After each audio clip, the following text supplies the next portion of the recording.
Hello दोस्तों, the horror truth YouTube channel में आप सबका स्वागत है। तो अब वक्त है कुछ डरावनी कहानियाँ सुनने का और डरने का। अगर आप हमारे चैनल पर नए हो तो इसी तरह की और डरावनी कहानियों के लिए हमारे चैनल द हॉरर ट्रूथ को सब्सक्राइब जरूर कर लें। अगर तुम सपने में कोई प्रेत देखते हो तो समझ लो कि कोई प्रेत तुम्हारे आसपास है। कभी कभी वो प्रेत अपनी उपस्थिति का ज़बरदस्त एहसास कराने के लिए तुम्हें सपने में ही चोट पहुंचाता है, और वो चोट तुम्हें वास्तविक रूप से भी कई दिनों तक परेशान भी कर सकती है। वीडियो चैनल पर क्रिएटर ये बात लगातार बोल रहा था। क्या बकवास सुन रहे हो तुम? ये वीडियो चैनल वाले दिन रात बस यही सब बकवास करते रहते हैं। कुछ अच्छी बातें भी सीख लिया करो, अदिति ने राहुल को समझाते हुए कहा। सही कह रही हो अदिति, ये सब बकवास सुनने से दिमाग में कई किस्म के भ्रम पल जाते हैं, राहुल ने वीडियो चैनल बंद करते हुए कहा। अदिति ने कहा, सुनो, 4 दिन के लिए मैं अपनी मम्मी के घर जा रही हूँ। तुम अपना खाने का क्या करोगे? कुछ घर से ही भिजवा दिया करूँ या तुम खाना खाने घर ही आ जाया करोगे? अदिति ने राहुल से पूछा। अरे यार, मेरे खाने की चिंता तुम मत करो, कुछ ना कुछ तो हो ही जाएगा। कभी तुम्हारे घर तो कभी ऑनलाइन ऐप से मंगा लिया करूँगा, राहुल ने जवाब दिया। ठीक है, मैं तुम्हारा खाना तैयार करके रखूँगी, आकर खा लेना या फिर पैक करवा के ले जाना, अदिति बोली। 4 दिन की ही तो बात है, तुम इतनी चिंता मत करो, मैं मैनेज कर लूँगा, राहुल बोला।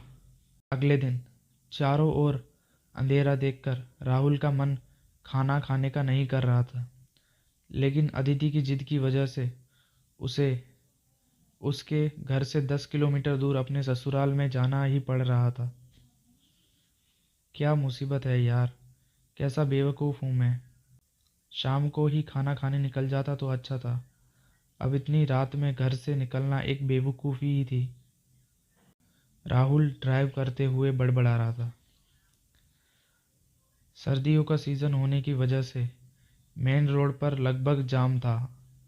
इसी वजह से राहुल ने बाईपास ड्राइव करके ससुराल जाने का सोचा था, लेकिन अब अंधेरे की वजह से उसे चिड़चिड़ाहट सी होने लगी थी। तभी सामने रास्ते पर एक बड़ा सा पेड़ का तना पड़ा देखकर उसकी चिड़चिड़ाहट और ज़्यादा बढ़ गई। उसने कार रोककर तना हटाने का निर्णय लिया और कार रोक दी। पेड़ का तना काफ़ी भारी था। जैसे ही उसने वो तना उठाया, सामने काले कपड़े पहने अंधेरे में अंधेरे का हिस्सा बना वो हैवान उसके सामने आ गया। उसका मजबूत शरीर देखकर राहुल थोड़ा घबरा गया और पीछे हटा। वो इंसान था या हैवान, जो भी था, उसने आगे बढ़कर राहुल को पकड़ना चाहा। राहुल को कुछ नहीं सूझा और कार तक पहुंचना भी संभव नहीं था, इसलिए वो विपरीत दिशा में भागने लगा। वो इंसान या हैवान जो भी था, अब राहुल के पीछे दौड़ रहा था। रास्ता इतना खराब था कि राहुल चाहकर भी तेज नहीं दौड़ पा रहा था। राहुल ज़्यादा देर तक नहीं दौड़ सका और जल्दी ही उस हैवान ने राहुल को पीछे से पकड़ लिया और उसने अपनी विशाल भुजाओं से उसकी छाती पकड़ ली। उस हैवान की पकड़ इतनी मजबूत थी कि राहुल उसकी पकड़ से निकल नहीं पा रहा था। उस पकड़ की वजह से राहुल की छाती में भयानक दर्द होने लगा था और उसका दम घुट रहा था।